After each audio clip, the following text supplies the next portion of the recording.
recording.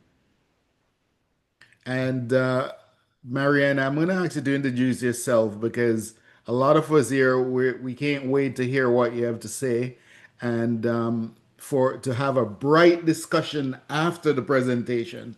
So introduce yourself, give us a little bit about you, and jump right into your presentation. Will do. Hello, everybody. Thank you for attending our session this morning. I'm Marian Bernard, President, CEO, and founder of the Regency Group. And since 1985, I celebrated my 40th anniversary in business yesterday.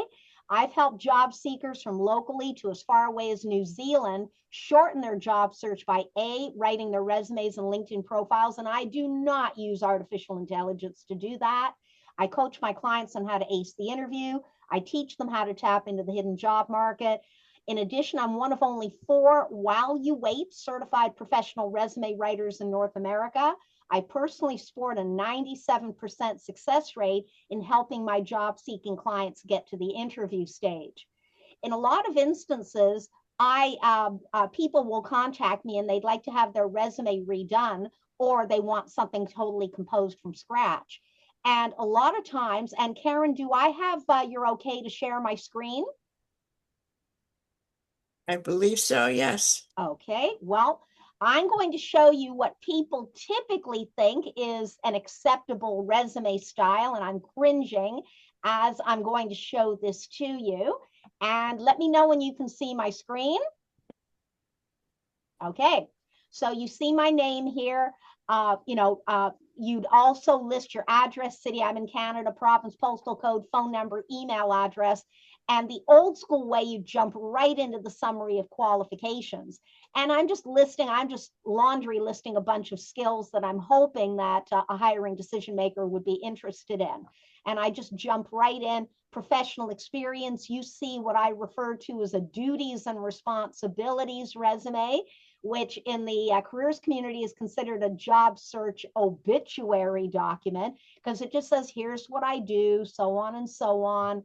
My education, which is a little bit more robust. And I also, because I do have a fair amount of memberships in the resume writing community, I've included that. And you are seeing the bare bones of my career. And I'm going to sound 17 years old when I say this. This document sounds boring. What I'd like to do instead is to show you what hiring decision makers want to see in a resume. And I'm just going to have you bear with me while I stop sharing my screen. And I'm going to put up what I refer to as my visually enhanced resume. And at this point, what I want to do, because it's going to take a few seconds, I want to hum the Jeopardy tune, but let me know when you can see my screen. Yep. So right off the top, and I'm going to show you some of the techniques that I use here. So my name, and these are the designations that I've earned over the years: certified professional resume writer, certified employment interview professional, certified job search strategist. I know how to tap into the hidden job market. And my most recent NCOPE, nationally certified online profile expert, which means I know how to write a LinkedIn profile. And let me mention that if you have any designations, you want to put them on their own separate line, and I'll explain why in a few minutes. Now, you notice that I don't list a street address.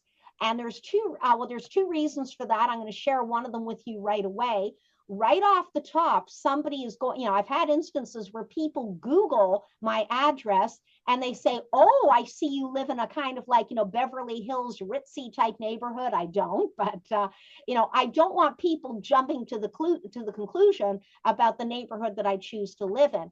But what I'll continue here, my phone number, my email address, and to give a little bit more street cred, I've listed an area where you could go to my over 65 testimonials on my website and 10 LinkedIn recommendations. So this way, what I want to do is I want to kind of weave in that, she's giving us food for thought here. Now, right off the top, I'm letting the reader know these are the kind of opportunities that I'd like to apply for: senior level resume writer, so on and so on and so on. Now, a lot of times people will say to me, well, Marian, can't I just submit a general one size fits all resume that I can use anytime, anywhere for any job alive? And my response is, would you like me to share with you what hiring decision makers think of a general one size fits all resume? The answer is always yes, by the way. And my response is, I'm afraid hiring decision makers don't like those very much. You can appreciate the days are gone when you'd only be competing against local candidates. And back in the day, they might hiring decision makers might receive maybe half a dozen resumes per day per job. Well, these days, you're still competing against local candidates. You're also, and because a fair amount of people here live in the greater Toronto area, so I'm going to use some Toronto geography, you're also competing against people from the greater Toronto area, southern Ontario, all of Ontario, and even beyond that. So now hiring decision makers will tell you that instead of receiving half a dozen resumes per day per job, they could be receiving maybe potentially hundreds of resumes per day per job. Their immediate term goal, you can appreciate, is to whittle down that pile into something more manageable. And they do that by incorporating a few screening out strategies. Two of them from the get-go. They need to know, A, the actual job titles you'd like to apply for, because the days are gone when they're going to guess. And B, they want to know what positively sets you apart from the rest of the pack. If any of this information can't be located in 7 seconds or less, or if any of this information underrepresents the value that you offer, then it is guaranteed that such a resume is going to wind up in the no pile. Typically speaking, people retain me because they'd like to increase their chances of having their resume land in the yes pile. Any questions so far? I'll assume I can keep going. Now, the section that you see highlighted, sometimes I refer to as the summary, the overview, the profile, the qualifications, tomato, tomato. I joke around. If you think of an entire resume as a T-bone steak, what you see highlighted represents the sizzle. In other words, what positively sets me apart from the rest of the pack. This information that you see highlighted is supposed to intrigue the hiring decision makers to want to reach out to you and contact you. In my case, I've earned 2 Career Professionals of Canada Award of Excellences, so on and so on. And I joke around that every organization on planet Earth, be it for-profit, not-for-profit, government, academia, you name it, they all listen to that American radio station, WIIFM. What's in it for me, your next employer? So the fact that I can turn things around weeks ahead of standard industry turnaround times, that sort of thing. I've been featured on the radio, and as of yesterday evening, when I checked this link, it is active still. I am super fussy about making sure that I keep my education current, stuff like that. And you can see the different conferences I've attended, so that for my clients, I get to educate them on what is considered acceptable and what is not. And it does change periodically as well. Any questions at this point? Now, there's another factor that you have to consider. Easily these days, 95% of organizations, along with 100% of such prominent job boards as LinkedIn, Indeed, ZipRecruiter. Now, let me mention too, we're not talking Career Builder or Monster, because I read about a week ago that they're filing for bankruptcy, interestingly enough. But the ones that are still very much alive and kicking, it's not even going to be a human being who even looks at your resume in the initial stages. Rather, it could be picked apart by human resources software, applicant tracking systems, ATS for short. I joke around, they're kind of like a distant cousin to artificial intelligence. Some of the things that the applicant tracking system is going to evaluate would be where you used to list your street address.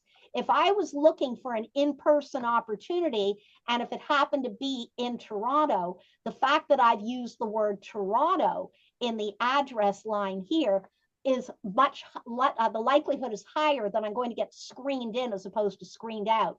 I ask every single one of my clients these days on the Canadian side, what city, what town, what region, American and beyond, what city, what town, what county would you be applying for going forward? If I was looking for remote work, I would swap out what you see and say seeking remote opportunities, let's say across Canada, Ontario, the US, call it what you will, that sort of thing. The next thing that the applicant tracking system is going to evaluate will be the formatting and the styling of the resume. Now, some of my resume writing buddies are artists when it comes to incorporating things like graphs, charts, columns, tables, headers, footers, things like that. Done properly, those elements can help make a resume really stand out visually speaking. Done improperly, however, I've seen instances where the wording is so crunched together that that portion of the resume is no longer readable. You can appreciate that's a bit of a turnoff. And I've seen instances where such important information like your phone number, email address, your contact information rendered invisible through improper usage. And if anybody says, well, I'll just simply purchase a template off of Etsy or Canva, I would say if you were to do that, make sure that that template is applicant tracking system compliant, because some are in Etsy and Canva, some are not. So I'm just letting you know. Now, the one thing that a fair amount of job seekers know the applicant tracking system best for is the keywords and key phrases, making sure you've got the right ones in there. Normally, I pop them into the summary, but because I just wanted to spotlight only a few things here, I pop them into my heading immediately below. Any questions so far? I'll move on if that's okay. Now, the next section on this resume is professional experience and key contributions.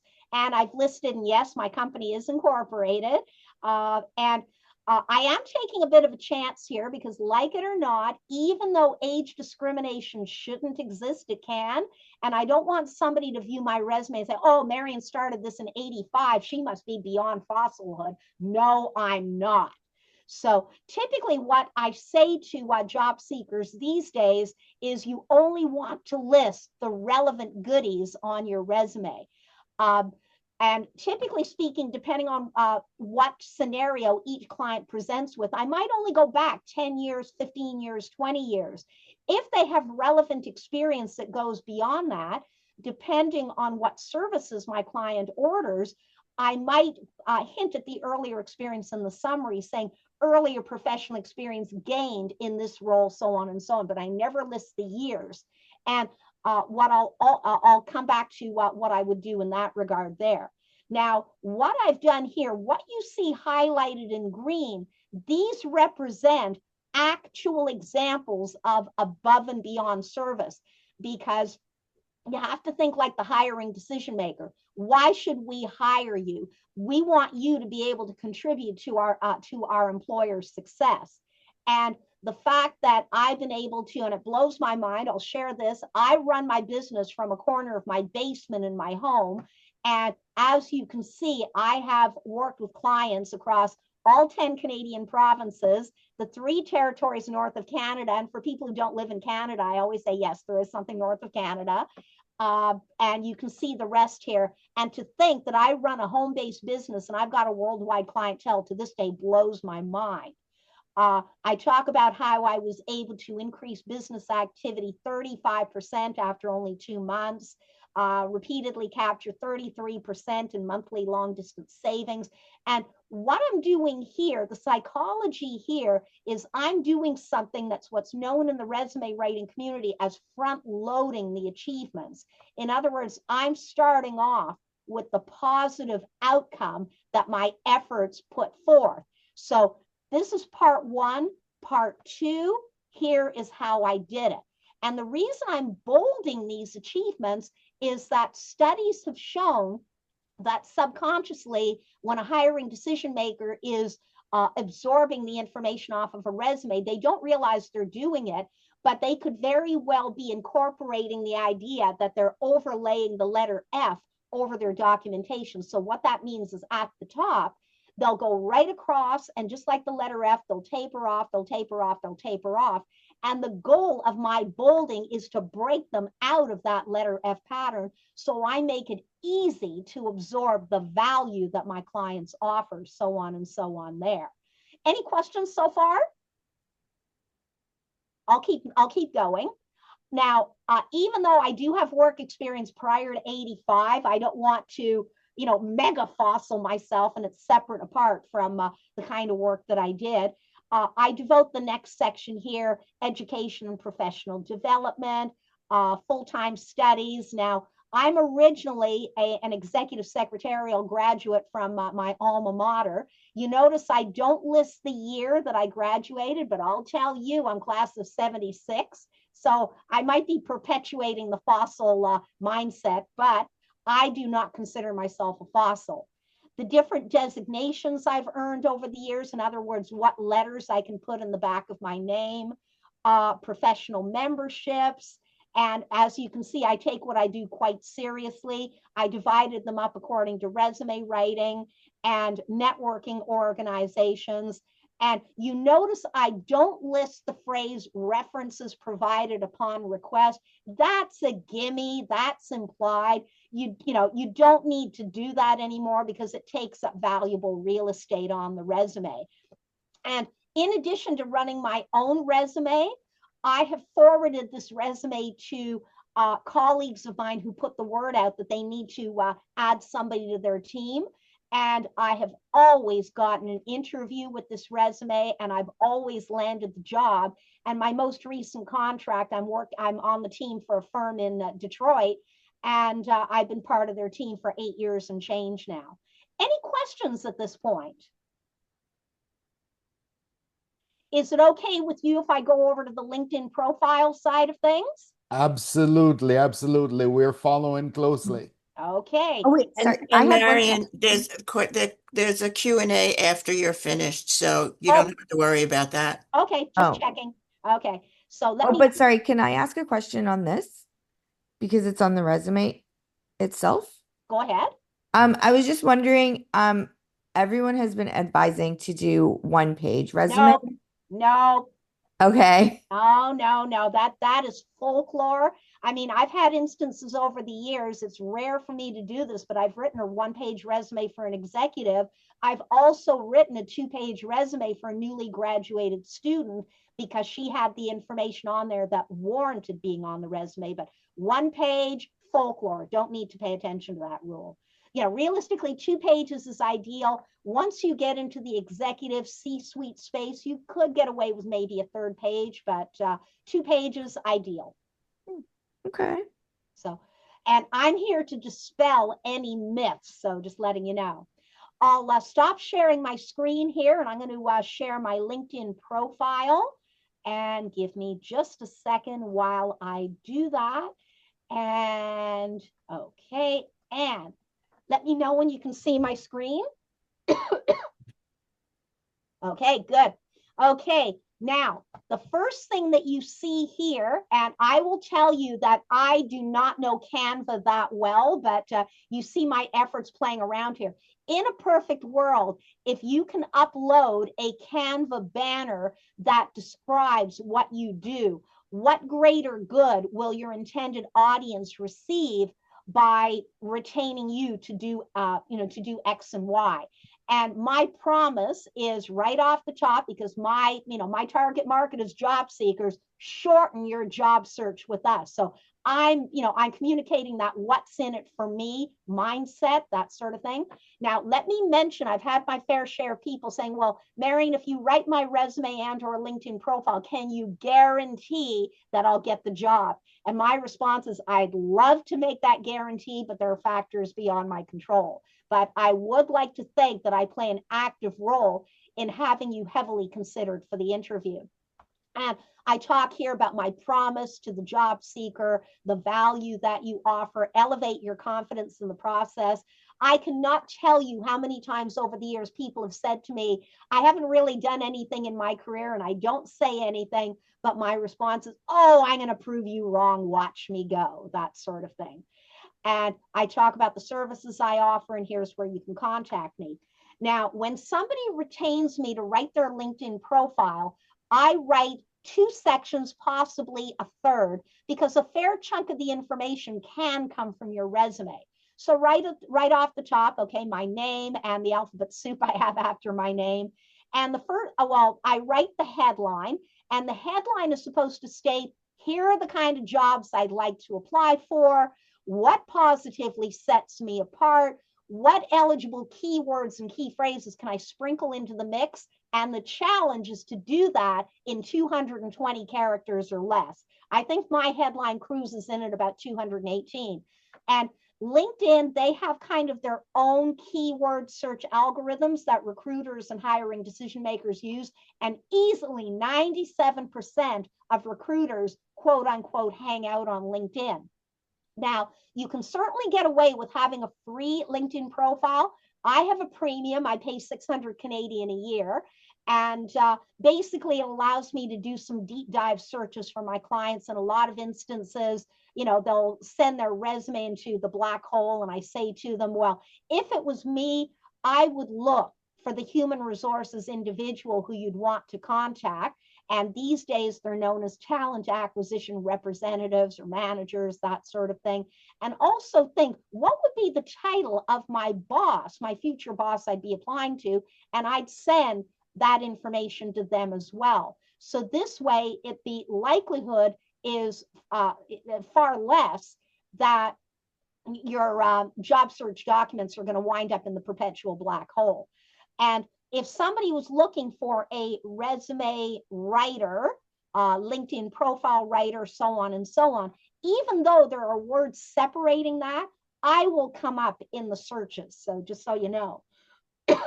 Now, the next section that I write, and you're seeing the inside of my LinkedIn profile here, the next section that I write is the about section. And I think of the about section as your journey. And I talk about the fact that I originally began my career as an executive secretary, and I was at my employer for just shy of 10 years.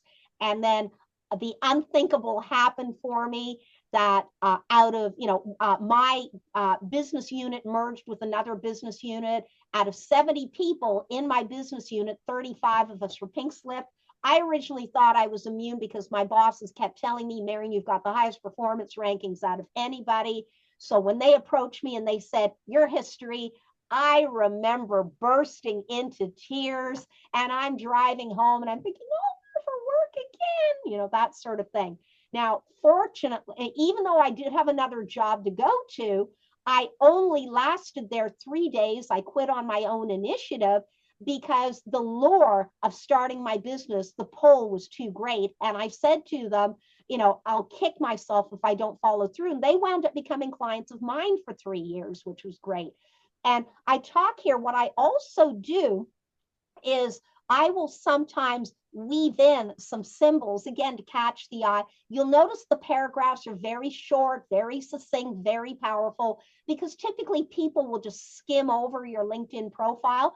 I want to make that skim factor go easier for them, so they're able to absorb what I can offer. And one technique that I learned from my LinkedIn instructor is to weave in subheadings, that sort of thing. And basically what I'm doing here is I'm proving my street cred, stuff like that, community activity, media appearances. This is not the first presentation I've done. This is not my first rodeo. I've done many radio spots, virtual and in-person presentations. I've been a resume evaluator on 6 occasions at Toronto's National Job Fair and Training Expo, where people would come to my booth.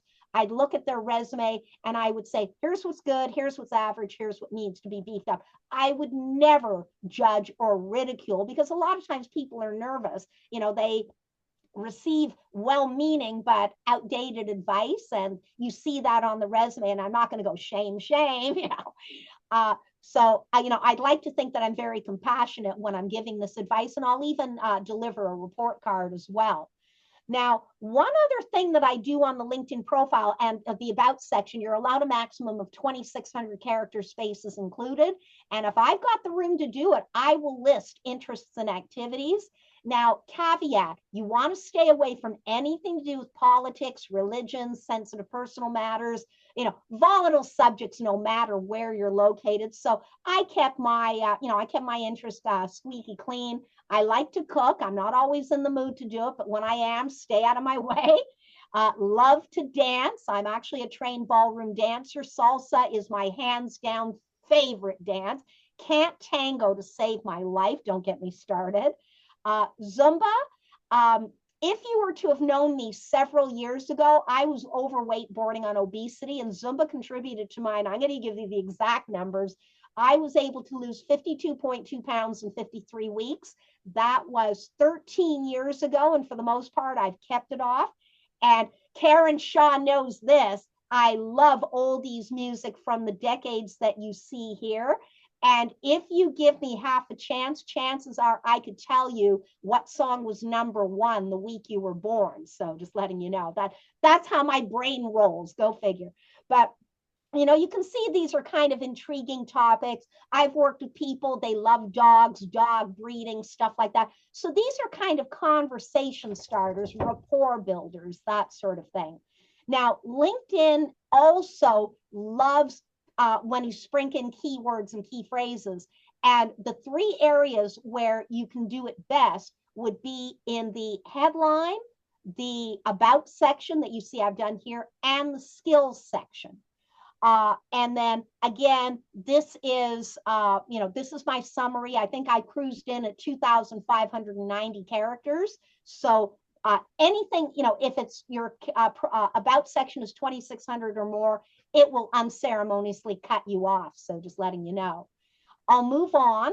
The different services I offer, that sort of thing. You're seeing what I joke around is the Facebook portion of my LinkedIn profile. Now, what I've done here, and this is pretty well straight off of my resume, I didn't say, I wanted to keep everything very positive, that sort of thing, because after all, you do have to play nice online.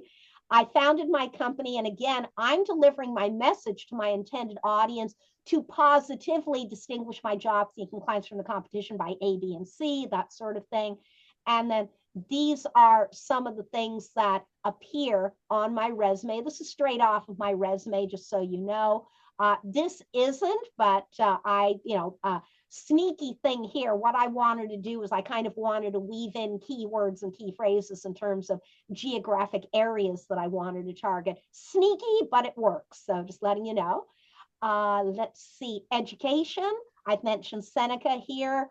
Let's see the different designations I've earned. And if you can do it, if you can upload a credential, I'm very, my NCOPE, I have to update that every year to keep it current. And give me just a second here, if I may. So again, you see that I've renewed my license through the National Resume Writers Association. So just letting you know, and give me just a second here, because good, okay, it liked me, okay. More licenses and certifications. Now, the third section that I would write, and I find this one is optional because I've been writing LinkedIn profiles for 14 years, and maybe 5% of the people I'm privileged to assist can lay claim on the volunteering side. Again, you want to stay away from anything to do with politics, religion, sensitive personal matters. So I keep my volunteering wholesome. I spent 20 years volunteering with Girl Guides of Canada, equivalent-ish to Girl Scouts in the US. And I also listed my titles in plain English. I joke around that even though Girl Guides is not for profit, they can corporate speak with the best of them. And troop leader, you get that. My title in Girl Guide speak was, well, the first time around, let's see, Unit Guider, 12th Aurora Brownies, and Unit Guider, 1st Aurora Sparks. I know what it means. Somebody else won't. So that's why I listed my title in English. And the second one, I did this for the last 12 years. I was with Girl Guides. I joke around cookie selling mastermind. I had a few people saying to me, you should have called yourself cookie selling pusher on your LinkedIn profile. I went, no. But basically, I masterminded in Ontario. At any rate, it's a twice a year Girl Guide campaign. And, people typically think, we go door to door and say, would you like to buy a box of Girl Guide cookies? I said to the girls, we certainly can do that. But what's worked really well in the past is if I get permission from the local retailers and position you there. So I would have the girls stationed at, some of the local grocery stores, the banks. We didn't have Starbucks in Aurora at the time, but, the local coffee shops, the beer store, the liquor store, Home Depot, stuff like that. And there was a lot of behind the administrative stuff that went along with doing that. In English, it's cookie selling mastermind. In Girl Guide speak, it's product marketing coordinator. And when I first heard that title, I went, what? But realistically, the only reason that I don't do cookies anymore is that although I did a fabulous job, I wound up looking after 4 territories. The province of Ontario has 37 territories, and they said, do you want to do all 37? I went, no, because this was a volunteer job. And Ontario, the province of Ontario is bigger than the state of Texas. So you realize the geographic scope. Moving on, the different skills. Now you are allowed a maximum of 100 skills. I've got 35 because you can appreciate resume writing is a rather niche profession, or niche, pardon me, depending on my audience here. And if you uncover more than 100 skills you can lay claim on, I do know of a legal hack that you can use so that you could present your 100 plus skills. Recommendations. This is where your LinkedIn profile, your street cred is fortified. And I'm fortunate over years that I've been able to earn 10 LinkedIn recommendations over the years, different courses I've taken, honors and awards. I have a more complete LinkedIn profile than most people do. So if you can't lay claim on all of these sections, not the end of the world. Different organizations I belong to professional wise, interests. Now, if I had my way, if I was Empress of LinkedIn, I would change that title to, let's say more info that you need to know about me, that sort of thing. And you can follow top voices. I'm a huge Shark Tank fan. Different companies I'd be following, groups I'm following, newsletters I subscribe to. And that is my LinkedIn profile in a nutshell. Any questions?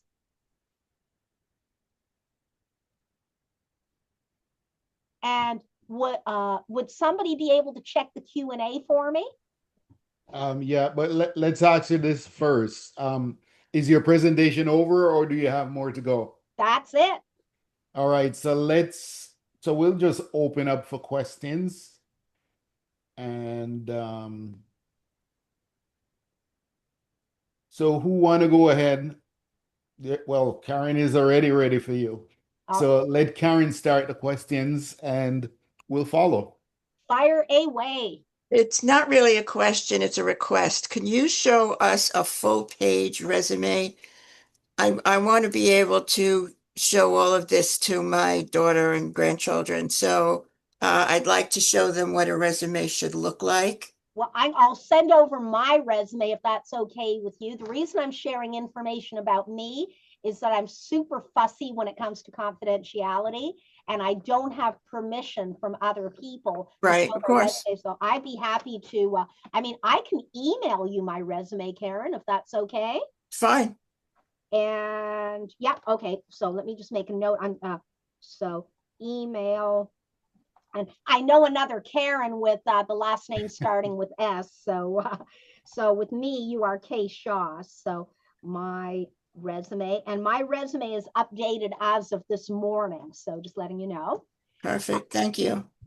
And any other questions or comments or anything unclear? Yeah, there is some other people that's asking you to do the same for them. Oh, who would like to receive? Tell you what. So the best thing is to load the information in the chat, and it will come to you in an organized manner. Okay, so Karen included, just drop your email in there as well, Karen, and we'll put them all together and we'll get them over to Marianne. Absolutely. All right, so Marianne, let's stop sharing the screen so you can see everybody in the chat. Just a moment. There we go. Yep. Okay. All right. So now we're open officially for questions. And it could be about resumes, of course, or it could be about the LinkedIn profile. All right, I don't know so if you noticed, but Claudio typed a question there for you, Marion. go ahead and I'm read it for her if you don't mind. I have two profiles, a personal and a business one. Can they be merged? I tell you what, I would probably I can reach out to my LinkedIn instructor and get back to you if that's okay with you. Hmm.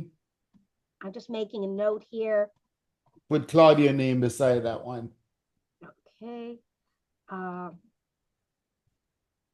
can a okay, and give me just a second here if I may, because what I'm going to do, I will share the my oh, I've heard this comment before. Lawrence Fox, he's a classical music buff, just so you know. uh okay, so yeah, I can reach out to my LinkedIn instructor and get that information if that's okay. And I'm just looking at, okay, can I get it emailed? Yep, yep. Okay. Have I ever had any employers to prove and validate statistics? I've never come across that, but I will point out that the more you're able to back things up with numbers, dollars, percentages, the more vivid, the more realistic, the more trust you instill in the people reading your resume that they know you're telling the truth. Years and years ago, I worked with a lady. I was working off of her existing resume, making sure I'm reading everything line by line. And there was a line on her resume and it said, I did this, and this increased sales. Nasty me pounced on that. And I said, by how much? And her response was, And I said, it's okay to go, with me. Do it in the interview. It's the kiss of death. And this is when she admitted to me that a friend of hers told her to throw that phrase on because it quote unquote sounds good. And realistically speaking, and I'm going to take a quote out of the page book of Mark Cuban. A lot of hiring decision makers, their BS meter is turned up to the extreme, and if they even have to raise an eyebrow about something, that gives them the rationale to forward such a resume to the no pile. So you do want to make sure that things remain sensitive. I'm working with a gentleman right now, and he works in sales, and some of the clients that he signed on are questionable. And I said, well, what we'll do in a situation like that is I can kind of describe it. I mean, I want to tell the truth, but I don't want to say here's who they stand for. So I might say a nationwide entity with tens of thousands of followers, something like that. I'm still telling the truth, but I'm taking out I'm looking for the right, I'm taking out the factor in terms of what they stand for, that sort of thing. Let's get Karen back on the screen. So my question is for LinkedIn. I have a Picture This Photo Books page and I have a Karen Shaw page, but Karen Shaw page turned out to be more for Picture This Photo Books. All my videos are on there. I work from there. Um, and so if somebody looks at my profile, they'll see everything that I do and my whole about and all my story and all that. If they go to Picture This Photo Books, it's kind of dead.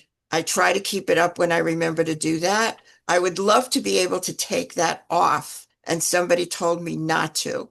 So Mm. what do? I don't want someone to go search Picture This Photo Books on LinkedIn and find bare bones.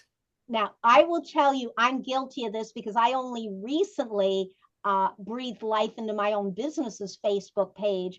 And I've been told to regularly add content to it and, point it out, say something along the lines, I've just dropped a story on blank, blank, blank. You're welcome to check it out, that sort of thing. So, in effect, you're driving more traffic to the business portion of your website, Okay. the business portion of your LinkedIn profile. Sorry about that. Yeah, no, I knew what you meant. I heard that the right thing. Yes. All right, thanks. All right, good, good.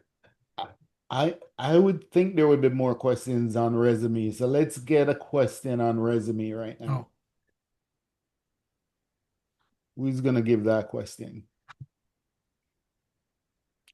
Okay, so let me come up with one. Um, in your experience, doing resume for so many years, it's impressive. Thank you. Um, how do you see the resume as something that would help a person like myself who is in business? Where would I post it, or who would I give this resume since I'm a business owner? Well, I would think, you could probably have a business resume. I realize that, when you are the business, the personal and the business side kind of melds together, and that's my situation as well. But let's say, for example, um, you wanted to apply for a contract, that sort of thing, and you could talk about some of the success stories, some of the results that you've been able to realize through your clients, that sort of thing, and present it that way.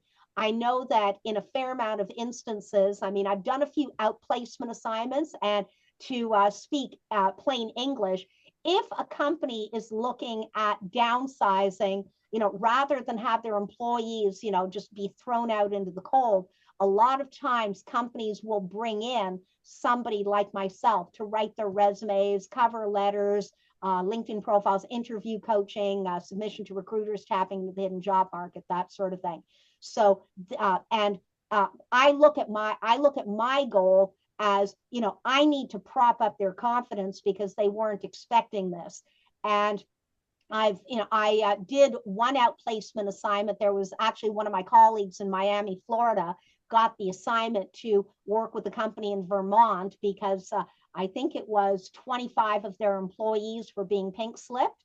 And I got the opportunity to work with all 25, and I could share a lot of my story with them as well. And a lot of them was, I didn't expect to be let go at this time in my life. And I will share my story. So I'd like to think that I empathize as well.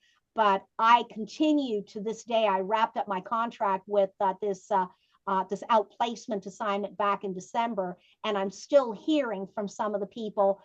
I've received a gazillion interviews. I'm kind of vetting in terms of what I want to do next, or this has given me the impetus to launch my own business. So I look at myself, I like to think of myself as a confidence builder at a time when you could very well be at your most vulnerable. Oh, let's see, any disqualifying factors. I'm looking at Philippe. Anything that would be considered red flags on your profile. Okay. Um, I subscribe to something called, I receive probably 100 eligible leads a day, and I probably screen out 95% of them, because in the headline, I will see, I need a job. And I'm thinking, well, yes, your point is, or life is unfair, or I believe in blank, blank religion. And I think to myself, what, how is that going to help a prospective employer, that sort of thing. I'm thinking also they might, some of the things that could be considered discriminatory. I'm 75 years old and I'm looking for a job. I mean, age discrimination, shouldn't exist, but it does. Talking about religious beliefs, don't want to put that on there because that's an extremely volatile subject these days. Political leanings, stuff like that. In the province of Ontario, according to the Ontario Human Rights Code, there are something like 18 different factors that shouldn't be considered discriminatory. One of them being religion. I will mention that somebody is not allowed to ask, I see that your last name is blank, blank, blank. What kind of a religion are you? And they're not allowed to ask you that. What they are allowed to ask is there anything that I need to know about you that could otherwise impact your availability? For example, I've worked with people in the Orthodox Jewish community, and they honor a lot of the deeper subjects than, say, a mainstream Jewish person would do. So, you have to factor that in as well. I worked with one individual, and he's worked at his employer since 1986. And he basically negotiated that anytime there's an Orthodox Jewish holiday, that's his vacation, and that's worked out great. And the fact that he's been there for 39 years, they must like the work that he does. So things like that. Mhm. Um, so any other questions? I just wonder though, if you're someone that you don't want to work in one of those establishment where you have to hide something about yourself. Like me, for example, on my email on the bottom, I give a little bit of idea of who I am. Mm-hmm. I'm a Christian, so on and so forth. And I know a friend of mine had told me that, listen, I have a lot of friends in the gay community, Uh, so maybe you could just tweak this a little bit to say I love everyone or I accept everyone. So I did a little tweak to say that, but I kind of want people to say this is who he is, take him or leave him. Well, realistically speaking, I will divulge this. My LinkedIn instructor, extremely well respected in the careers community. He has, he embraces a same sex relationship. I look at it from the point of view, look at the good that he does as opposed to the lifestyle that he chooses to live. But unfortunately, there are a lot of homophobic people out there. And, Mhm. you don't want to, you don't want to kind of, butt heads with people where you're not going to change them, that sort of thing. Mhm. Makes sense. Makes sense. All right. Any more questions, ladies and gentlemen? Do I have one? Okay, go ahead. Well, I'm not looking for a job now. I'm just curious Mhm. because I'm an ethnic minority. So I was looking for a job.